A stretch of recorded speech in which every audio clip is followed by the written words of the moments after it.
Through the miracle of rocket-fast internet, we come to you with the Red, Gold, and Bold podcast. With you, as always, Jeff Chadiha from the NFL Network, NFL.com, coaching extraordinaire, as I'm hearing, as well. Sam McDowell from the Kansas City Star. My name is Soren Petro from Sports Radio 810 WHB. Thank you for joining us here on the Red, Gold, and Bold podcast. If you're catching us via the pod, remember we stream live. It is usually Tuesday nights at 9:30, but scheduling has us here on a Monday night, so we appreciate everybody making it early. That is in the chat room already. We'll talk about Josh Simmons. He is the talk of the camp.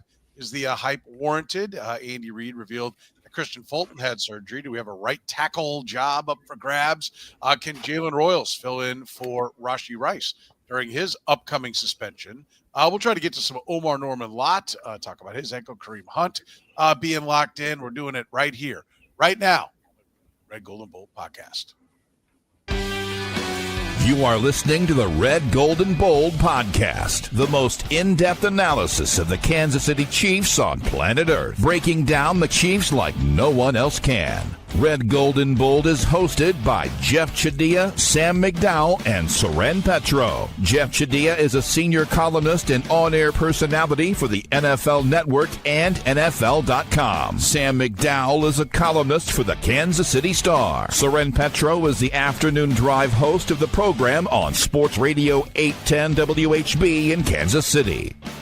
The Red, Gold, and Bold podcast is proudly brought to you by Gann Asphalt and Concrete, Kansas City's nationally recognized full-service paving and pavement maintenance contractor, making parking lot problems disappear in Kansas City since 1994. Free consultations, no commissions, in-house crews, and every project comes with a written warranty. Find them online at GannAsphalt.com or call 816-484-3338. Gann Asphalt and Concrete, one contractor, all things parking lot.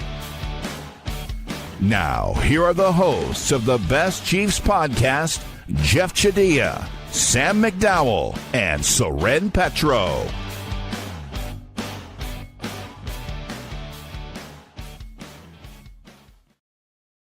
Thank you very much, Curtis. We do appreciate it. Off and running here on the Red, Gold, and Bold podcast. Let's talk a little bit about Josh Simmons.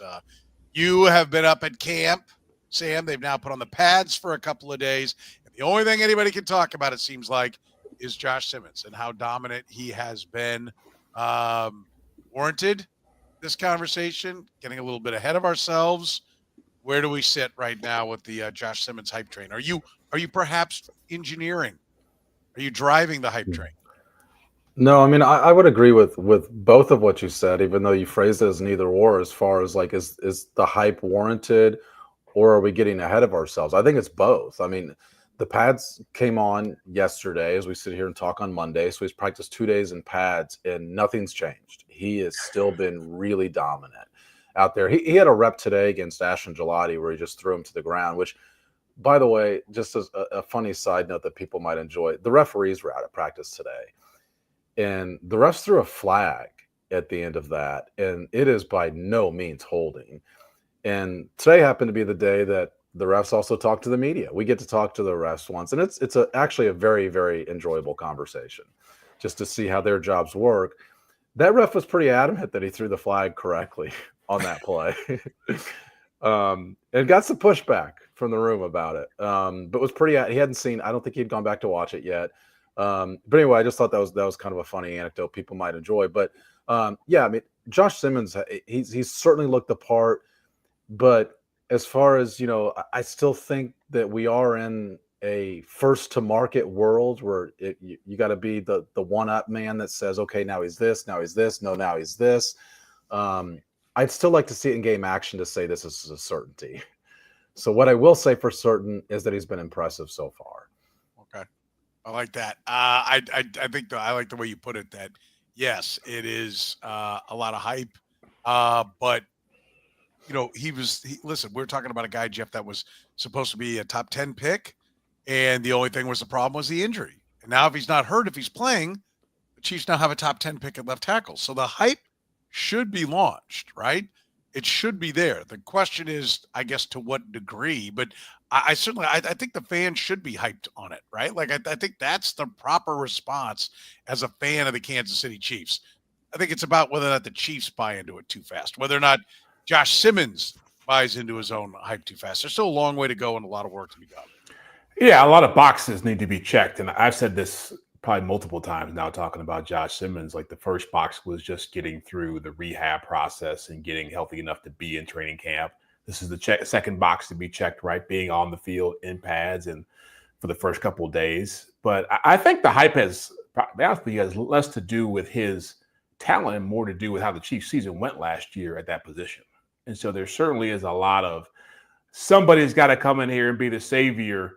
It's almost like when franchises look for franchise quarterbacks and they draft them, and it's just like, this guy's going to be amazing just because we haven't had one in forever. And so there is an element of that with Josh Simmons that I'm feeling. And I'm more of the standpoint of like, again, it's going to take some time.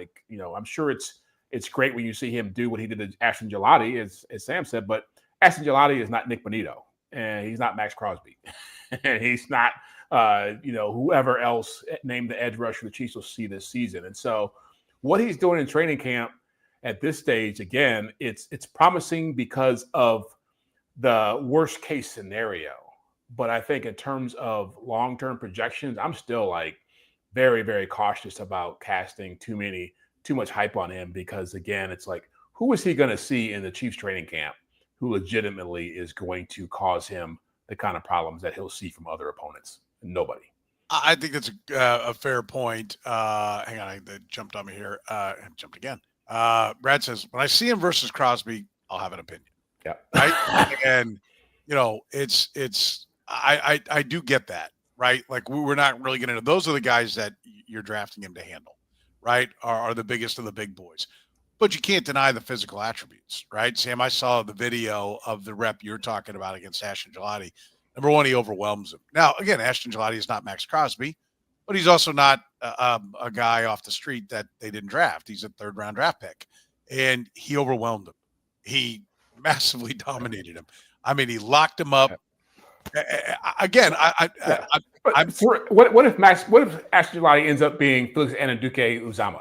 Then it means less than it does right now, 100%. But what I'm saying is the only man he could dominate on that rep was in front of him, and he dominated him.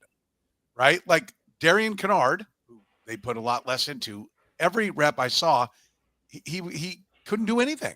Right? And that was the SEC Offensive Lineman of the Year when they drafted him in the fourth. Well, can I tell you one more, Soren, is that I recall Orlando Brown Jr.'s first camp with the Chiefs, for example. And they did those individual drills one-on-one.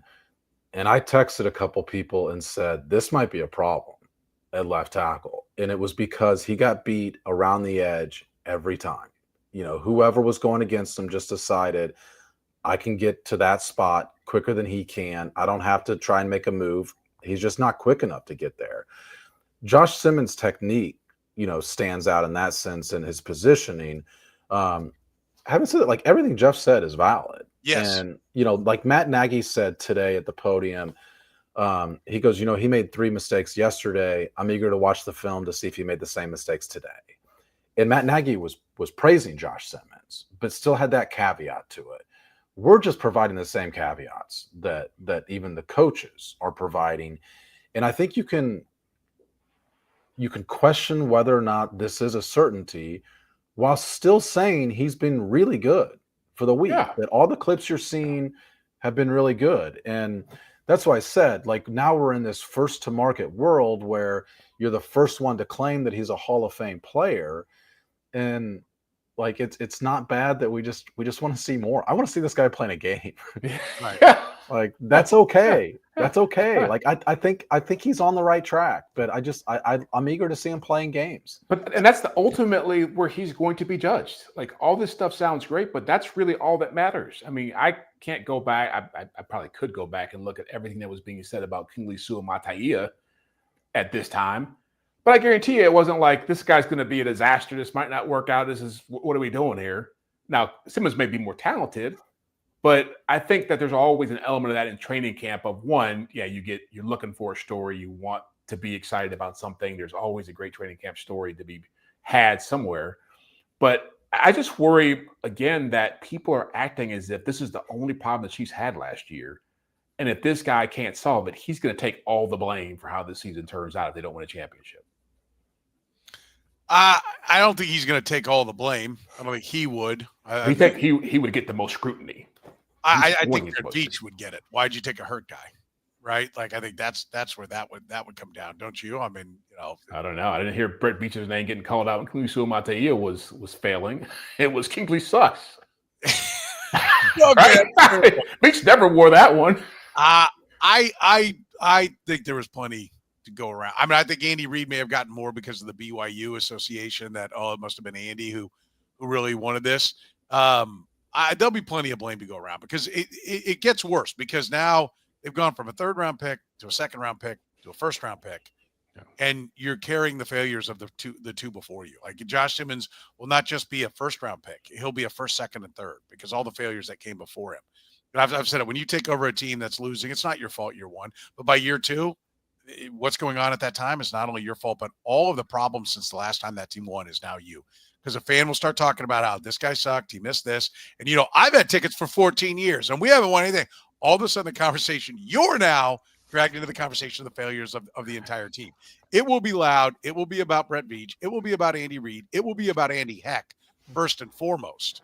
Right? Now, as long as Andy Reid's the coach, I don't think Andy Heck's going anywhere. And I think that could be an issue. Right?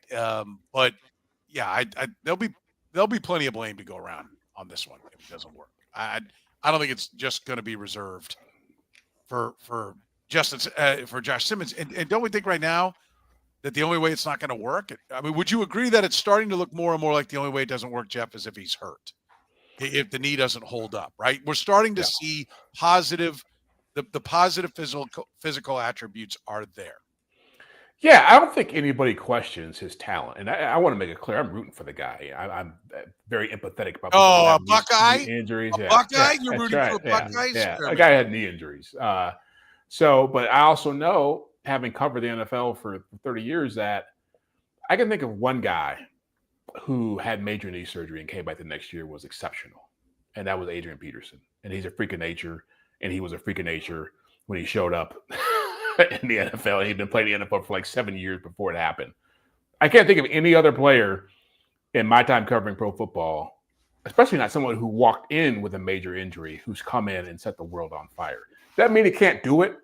I'm just saying that's been my experience, and he's going to have his ups and downs. I don't care what anybody says about what he's doing right now. At some point, he is going to struggle. That's going to be part of being a rookie, not just a rookie with a big knee injury, but just a rookie in the NFL playing that position. Yeah, I think it's more than injury. I think that the concern about starting a rookie left tackle is beyond the fact that this guy's had an offseason knee injury. It's that's a really tough position for a rookie because usually your scouting in college does not include guys who have counters to your counters and have answers for the way that you're going to try and answer their best stuff. Like there's actions and reactions here at a deeper level than you see in college. So you guys know I prefer to, like, these other positions have a lot of data associated with it. It's where offensive line has much less data. But in terms of like PFF's blocking grades for rookie players, only one guy in the last 2 years has graded it better than a 66.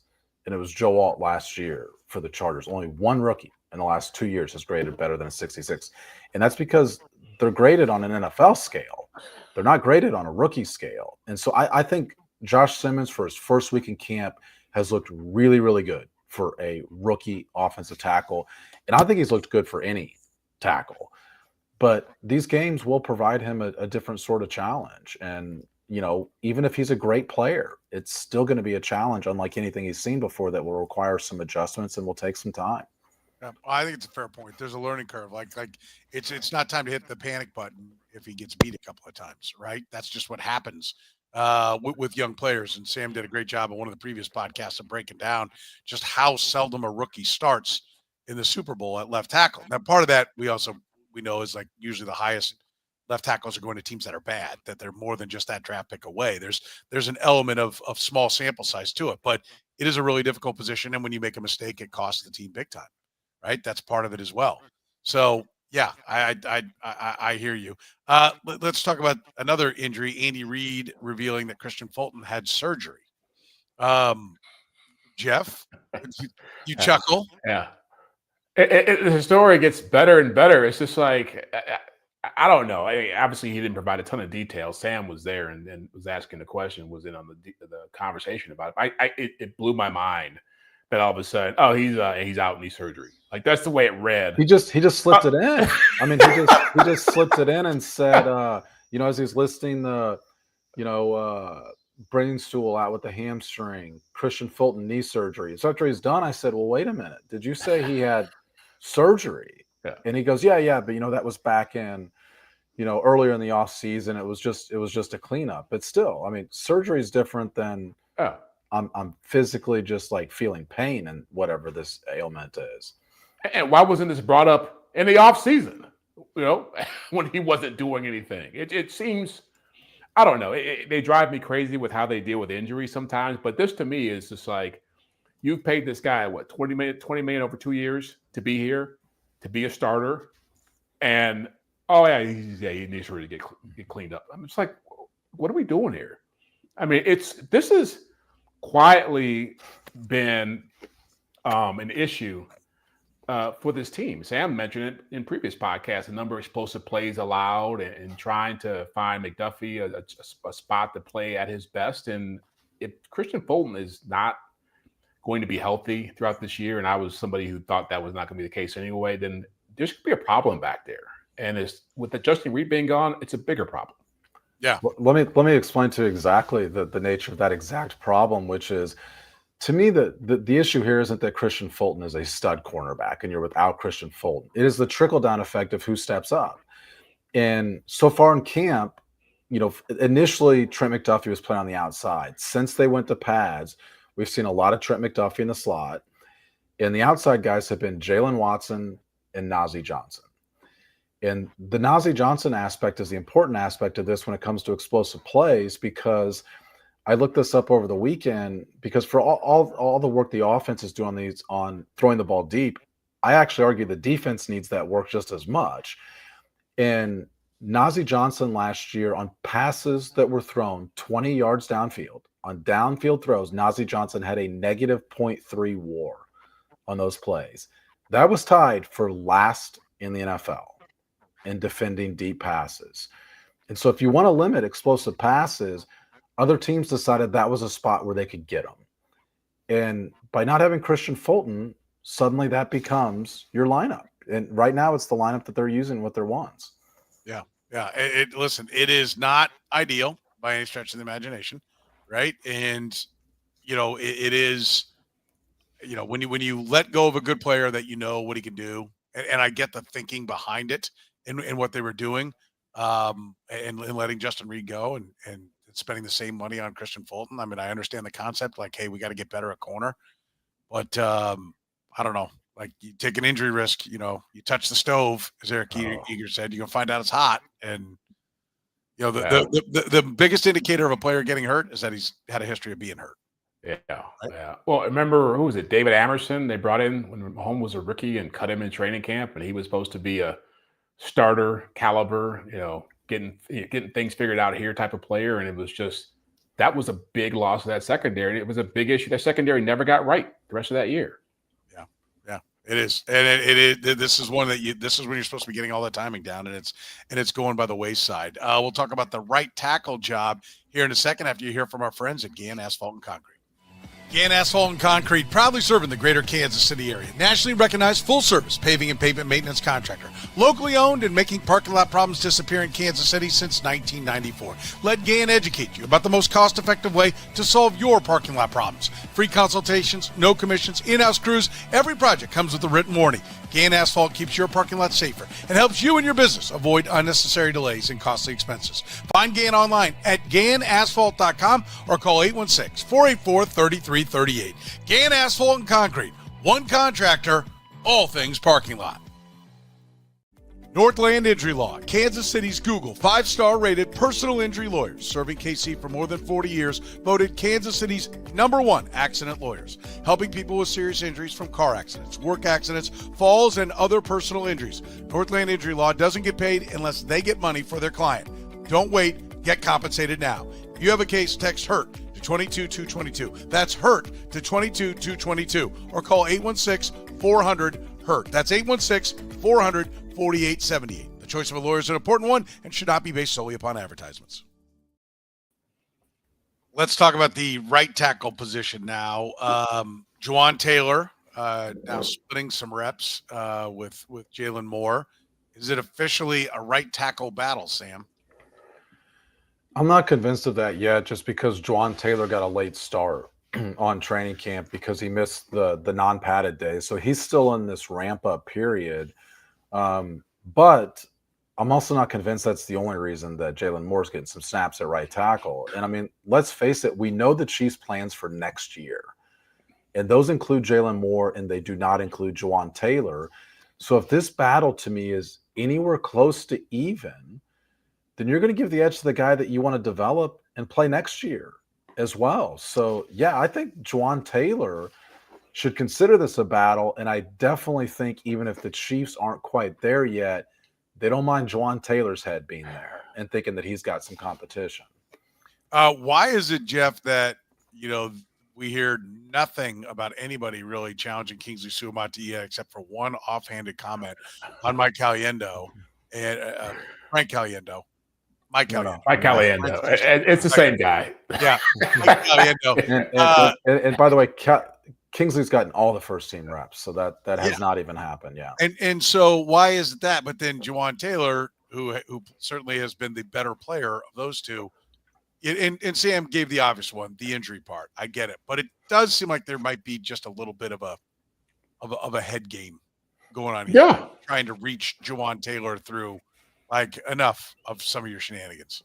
Yeah, no, it certainly feels that way, and we all felt as if Jalen Moore or Josh Simmons, if he was not going to start off on fire or did be disappointing, could be an option over there. And you're seeing it in real time now, where they recognize, as Sam says, that this is not, the future is not for Juwan Taylor here, and that they want to see, can Jalen Moore be this guy? It would not surprise me if he ended up getting this job at some point if Juwan Taylor has issues with penalties as he has before, or is not reliable or consistent, or whatever Tommy Moe's going to say about him next. He's probably lining up the ammunition right now to take these shots. But yeah, I certainly think there is a mental aspect to this of trying to get Juwan Taylor to play at a higher level, but also a realization that next year Jalen Moore could be his job.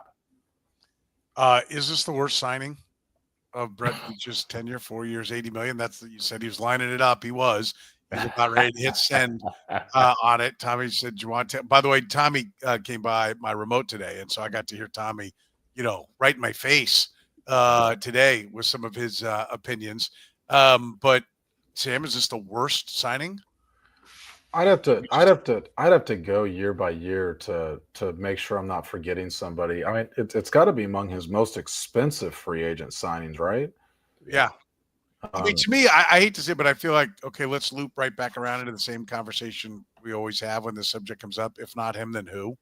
Like, have you not seen what's going on? Like where they picked? They've ended up with Wanya Morris and Kingsley Suamataia. Like he is when he does not draw the penalty, is a serviceable pass blocking right tackle. Yeah, I mean he's not what their left tackle position was last year. Right. But also maybe we didn't talk about Juwan Taylor because their left tackle was so bad last year. Yeah.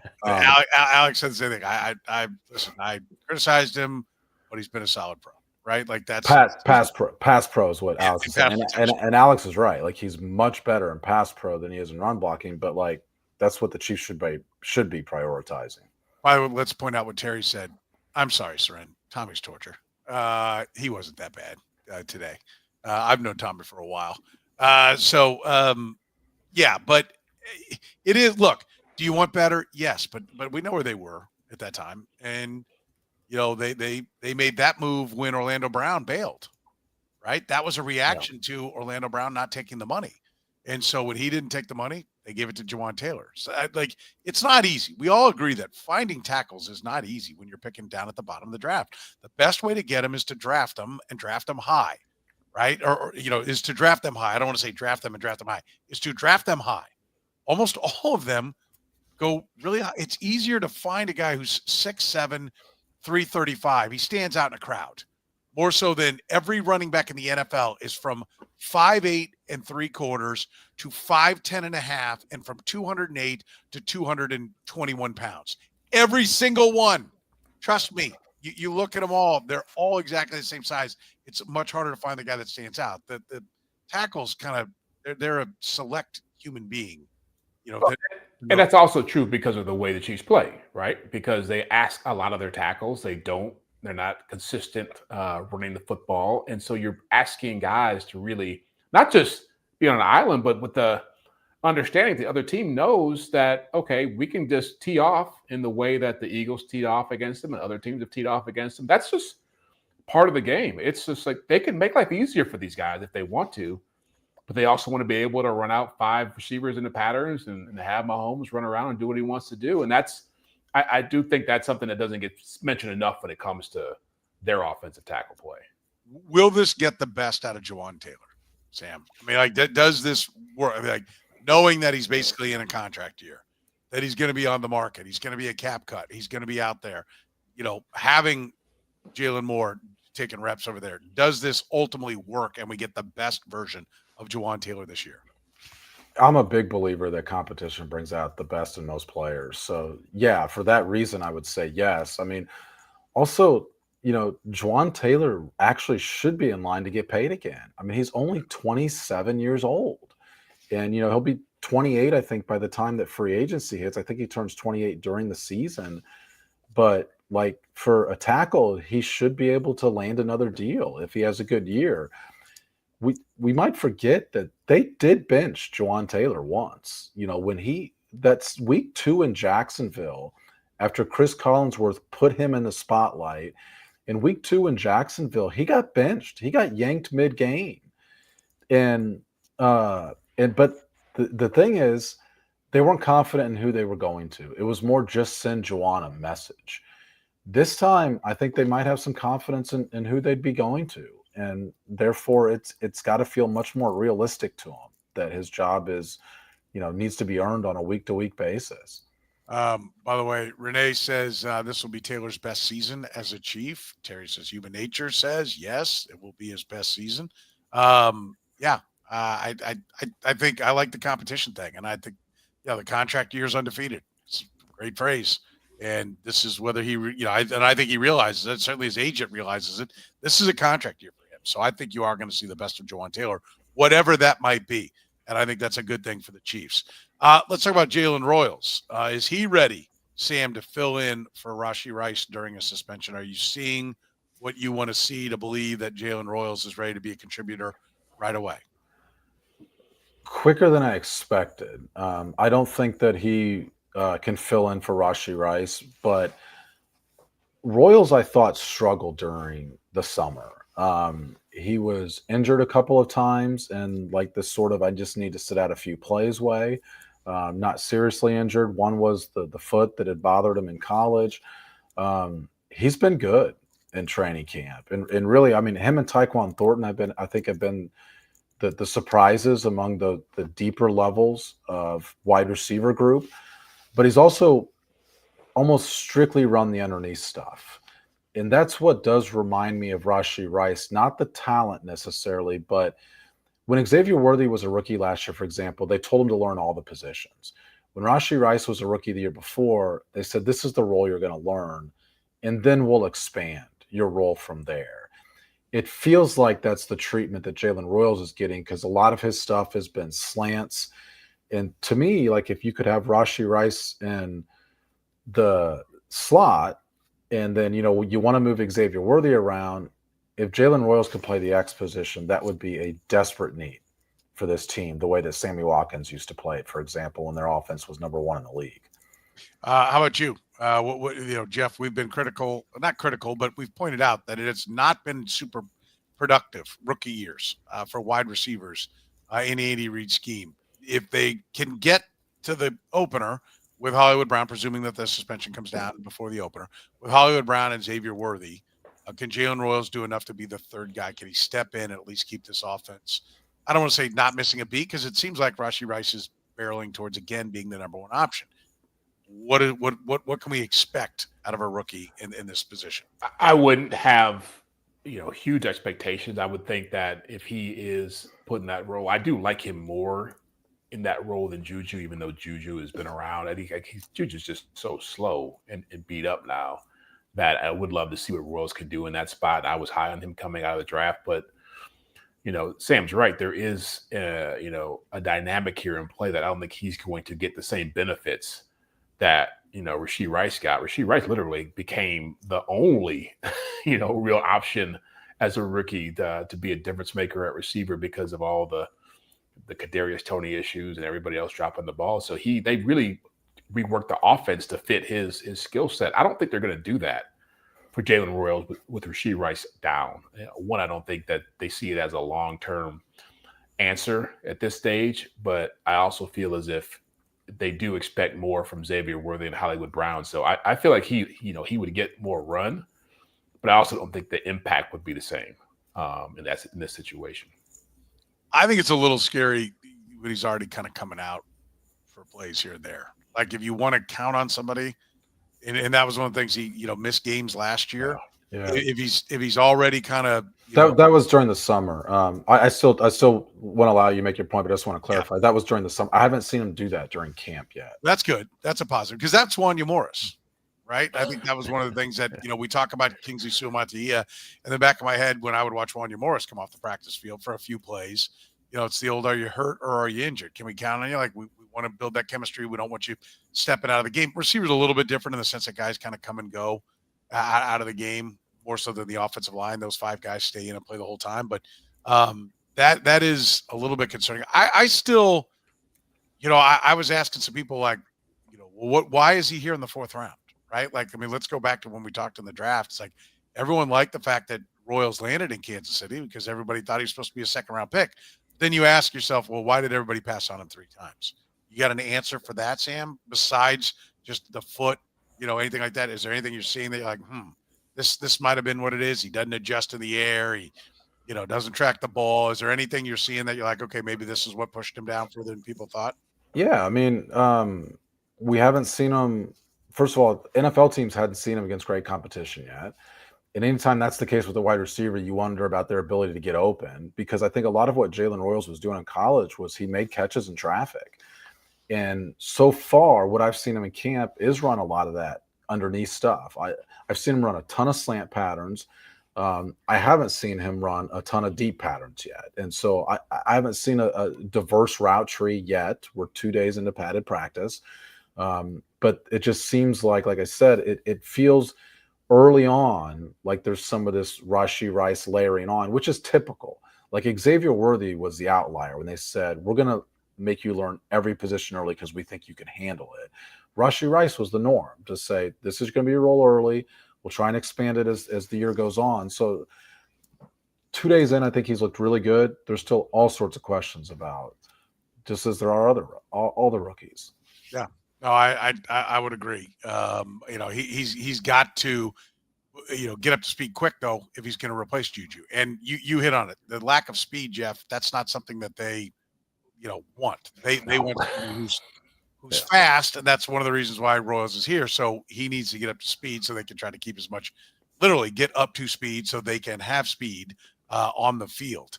All right, we'll take a break. We'll talk a little bit about the defensive line after you hear from our friends at Northland Injury Law. Northland Injury Law, Kansas City's Google 5-star rated personal injury lawyers, serving KC for more than 40 years, voted Kansas City's #1 accident lawyers, helping people with serious injuries from car accidents, work accidents, falls, and other personal injuries. Northland Injury Law doesn't get paid unless they get money for their client. Don't wait, get compensated now. If you have a case, text HURT to 22222. That's HURT to 22222, or call 816-400-HURT. That's 816-400-4878. The choice of a lawyer is an important one and should not be based solely upon advertisements. Gann Asphalt and Concrete, proudly serving the greater Kansas City area. Nationally recognized full-service paving and pavement maintenance contractor.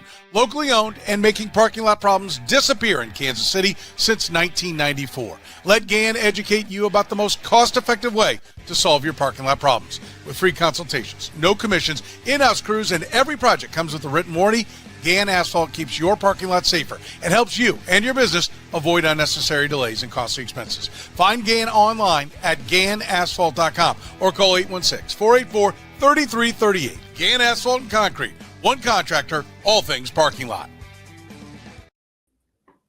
All right, let's talk about Omarr Norman-Lott being a little bit dinged up. How much of a concern should this be, Sam? He's a guy that's being counted on to replace Tershawn Wharton, or at least do a lot of the replacing of Tershawn Wharton. Where's your level of concern?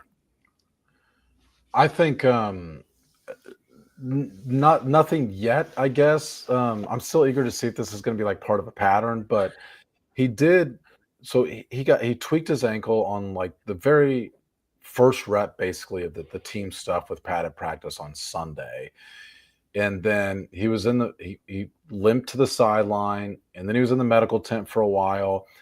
Then he came back and limped back in, but then he came back in to practice with a clear limp. And I actually thought today you could still see some of that limp a little bit. So I don't know. I think anytime that it's a player who's not established, you worry about them missing time, missing reps, missing the live action of implementing the playbook. And I think that's probably on his mind too. It's why my point in saying that is it's rare that in training camp a guy tweaks something and you see him back on the field, because like the risk versus reward just usually isn't there. So I think you could skew that two ways, and you'd have to know exactly what the pain that he's feeling is in order to actually be on the right side of that. Yeah, and presumably they looked at him and said, okay, you're good to go in, but you don't want a guy to re-injure it, Jeff. How much is riding on Omarr Norman-Lott helping this pass rush try to get back to where it was 2 years ago? Oh, a ton. I mean, Tershawn Wharton was a big factor in this pass rush last year, and we've said it before many times. This is a player who was not a full-time player at Tennessee.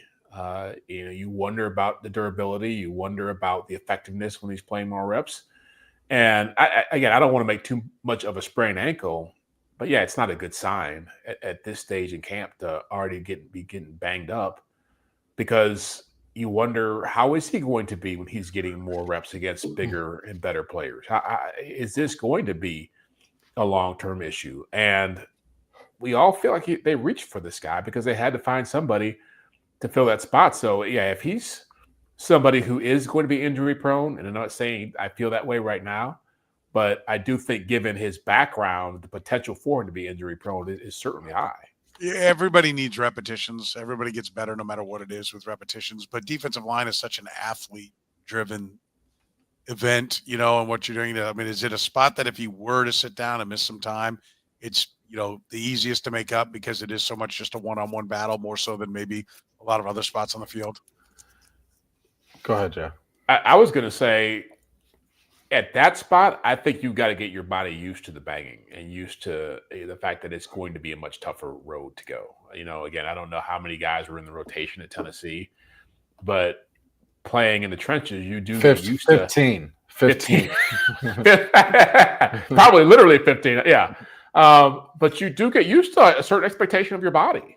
And when you're being asked to do more, it's different when if you're playing corner or safety and you're getting more reps than you got in college, well, big deal. You're just running more, You're talking about throwing your body in and learning how to take care of your body and getting banged around. We saw we saw how Jordan Phillips handled Mike Caliendo last year in the playoffs. There's plenty of guards in this league who do the same thing to defensive tackles. And we know that Chris Jones has had to figure out how to survive and how to do his thing for a long time in this league at a high level.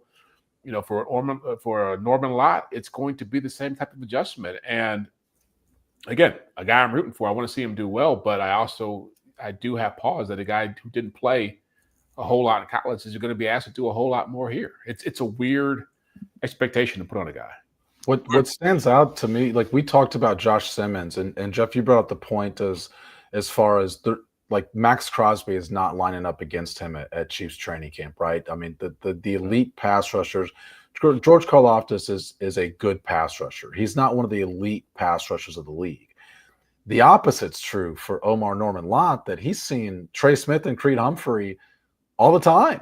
I mean, all these reps are going up against Creed Humphrey, Trey Smith. Like this, when you practice against those guys every day, and suddenly you face the Houston Texans this year, you're going to be like, this seems pretty easy compared to what I saw for the last week.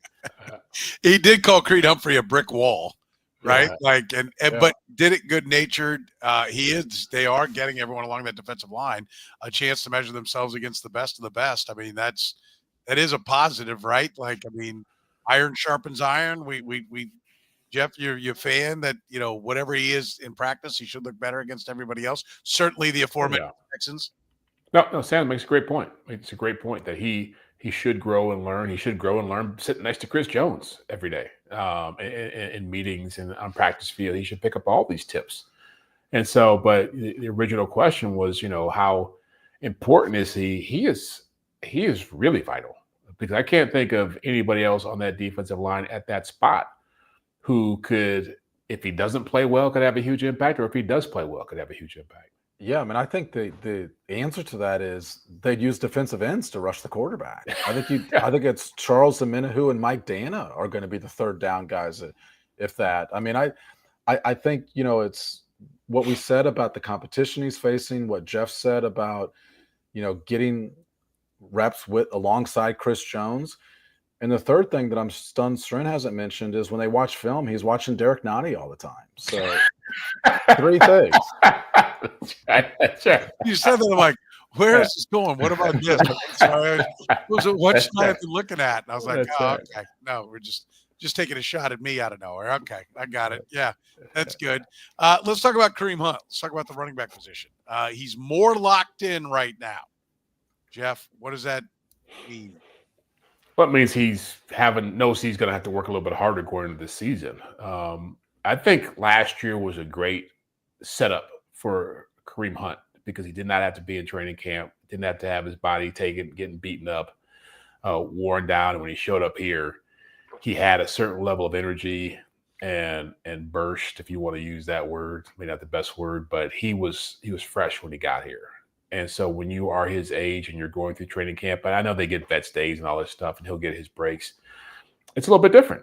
And so I think that he is probably enjoying being here right now, but he's probably also aware of that. How much do I want to use to tread up on my tires in this time of year versus September, October, November? Well, why is it different, Jeff? I mean, you talk about getting your body ready when we talk about Omarr Norman-Lott. You need to get that banging around. You need to get your body used to it. Different with the running backs?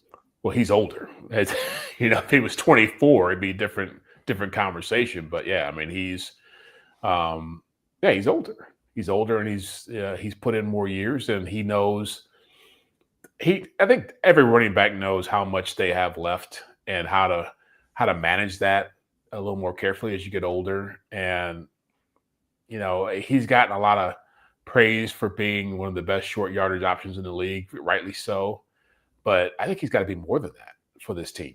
And we talked about him as a third down option, maybe getting more carries than Pacheco if things break right for him. So, he's not just going to be a guy who gets 8 carries for like 7 yards. I think he's preparing himself for a lot more opportunities. Tommy's asking you about the 15-mile-per-hour runs, Sam. I'm curious, do you have any numbers on the 15-mile-per-hour runs? Do we have? I haven't been clocking them in St. Joe. I don't think stopwatches have come to St. Joe yet. But I haven't clocked. By the way, you better never need a job at the St. Is the St. Joe? No, that's the St. Paul Pioneer Press. What is the St. Joe paper? News Press. It's a good paper. The News Press. Okay, yeah. I hope you're not, because we just hired Sam McDowell to come crap on St. Joe. They'd probably nod along. But Jeff said, I don't know if I'd use the word burst. I know I would not use the word burst with Kareem Hunt.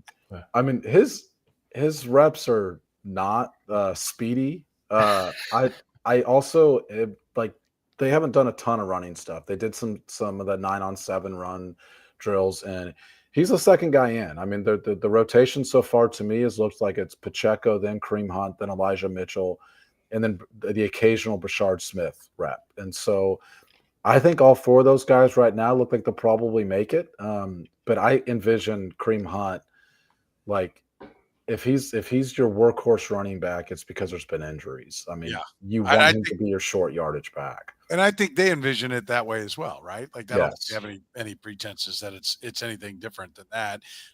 What about the other backs, Sam? Anyone jumping in? Does Isaiah Pacheco look like he's got his A game back in form? Anyone popping on the running back spot? I question the running backs going into camp. I don't know that I've seen answers about what the running back's going to look like so far. What? I think you got to like this. Is Mitchell hurt yet? I think his name. It's the first 5 unpadded days, as you guys know, is not like it's passing camp. And so we've really had 2 days of stuff that's actually included some runs, and we still haven't had that bring them to the ground days, which there's only a couple of those throughout camp, which really Pacheco and particularly Kareem Hunt those should be the days that they envision. Brashard Smith is lined up at wide receiver some. When they go all 5 out, for example. There's no running back. There's all 5 out. And on those, 2 or 3 reps, I've watched specifically him. And he's beating his guy on it. Now, he's usually up against the safety. But still, I think he, for a running back, is a good route runner, but also looks like he's probably swimming a little bit on the first week of camp. Yeah, so by that meaning, still trying to figure out where he's supposed to be, what he's supposed to do. Yeah. Kind of thing. Yeah. But he is part of the return rotation. I think just because I think people would be interested in this, the punt returners rotation has been Nico Remigio first and foremost, I would say. Sky Moore second, and Brashard Smith third. The kick returners is, I guess, a little bit of a similar fashion, except for Brashard Smith has been there with Nico Remigio on that first team. Sky Moore returning punts. Wasn't that done with a couple of years ago? you got to have some. I don't know why Tommy thinks suddenly Elijah Mitchell's going to be like Jerick McKinnon. I don't know He's why. Never caught the ball, Tommy. You put that up every time the subject comes up. Tommy insists on putting up there that he's not going to be Jerick. Why? Because they both used to play for the 49ers. There's no similarities between the two. But yeah, there's another similarity. They've both been hurt. But I guess I just am really confused by that because Jerick McKinnon caught 56 passes one year for the Chiefs. If he catches 56 passes, yes, I'll admit I'm wrong. Yeah. What about 55? Nope. You nailed it. Yeah, let's say if he catches half that amount. I think you're probably pretty safe. I don't think he's going to be the guy. I think Kareem Hunt's going to be the third down back. I am that's nice to hear that they have, some packages for Brashard Smith, because right after they drafted him, it sure sounded like, kick returner. You can put running back or wide out, put whatever you want next to him, because what he's going to be is a kick returner. And now he's not even running on the front of that. And they will put whoever they think can do it up front. See Sky Moore in years past. What is this? Good God, Sky Moore's like herpes. You can't get rid of him.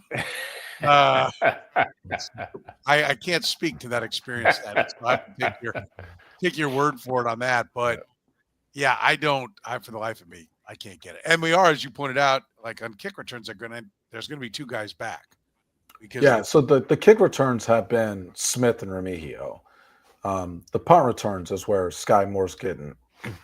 He's in line. He's in line among a group of 3.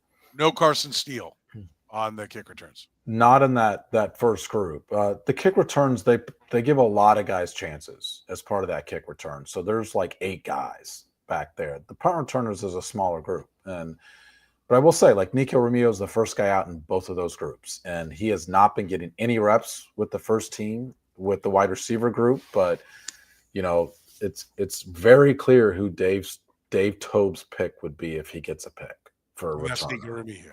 He's the guy I think he pretty evidently trusts the most. Who are the wideouts that are we still seeing? It's the starting 3 Royals, Smith-Schuster, and Tyquan Thornton. Yeah. Those are Those are the 6 that are pretty much exclusively running with the ones. Now, other people get reps with the ones. I'm just saying those guys aren't getting many reps with the 2s. Thornton's getting some, but most of his reps are coming with the ones. Now, a lot of other guys are getting the occasional reps with the ones as well. Sounds like 7 wideouts again. I was just going to say, I saw you smile, Jeff, and I go, it's a battle on which one of us can get to the joke first. Yeah. So who are you advocating for number 7 and 8? Hey. Could be 8. I hope they keep 7 because it's an easiest column I write all year. So give me a rep. What are you thinking? Does Carson Steele make it as a fullback? I think Carson Steele's on the outside looking in. I think he's got practice squad written all. If he makes it there, I mean, I think his preseason last year popped for some other teams, and that's why they ended up keeping him. So those teams could still have that imprint in their mind, and when you cut him, I think there would be a risk. You know what didn't pop for some other teams? I want to make sure I quote this correctly. Didn't he run like a 4.75 40? No, wasn't that bad, was it? Was it? Carson Steele? Yeah. I don't know what he ran. Maybe you're right. Let me see if I can find one of the ones. Carson Steele, combine prospect. Did he go to the combine? No. Well, I saw 5.66, and that was his prospect grade. I was like, oh, it's even. Oh no, that's not it. That can't be it. His pro day was a 4.77. Okay, there we go. Thank you. 4.77. I don't think anybody. Yeah. At 4.77, like, would you put an active spot on your roster for 4.77? He was on the roster last year, and the only time they used him was on a kick return after week like 5 or something like that. Yeah. So I don't know. I mean, and plus, like, any fumbles. Well, and the validation you had him for being on the roster initially was his ability to break tackles and extend plays. And you thought maybe this guy would be good in short yardage. Then you signed Kareem Hunt. And so to me, the role that you think he could have in a best case scenario is now taken by somebody else. When are we going to get back? Am I the only one that thinks, Jeff, that having, like, if you could have Christian Okoye, who, by the way, I know he didn't catch the ball later, but his rookie year, he caught, like, I don't know, he had a pretty good, season catching the ball. But if you could have a back like that, like Jerome Bettis, like Natro Means, like Marion Butts, like these big 240-pound running backs, that would absolutely be what. Like Derrick Henry? Yes, like Derrick Henry. Exactly. Yes, like Derrick Henry. Seems to be the anecdote to the cover 2, 3, 4, Yeah. Jim Harbaugh's going that direction. I mean, Marion Hampton's offensive line as a weapon. Yeah. I mean, Kareem Hunt's getting there. I mean, Kareem Hunt's got some size for sure. I know he's not listed as the biggest guy because he's short, but he's a pretty stout guy. What would you say he weighs? I think he's probably what, like 5'10", 210 maybe. Oh, I think he's. Oh, that's it. 215. I agree with you that he is a stout and has always been a stout guy. And as he gets older, he's got to be. I mean, I think they listed him at 214 or something as a rookie. I guess 216 is what they listed him at last year.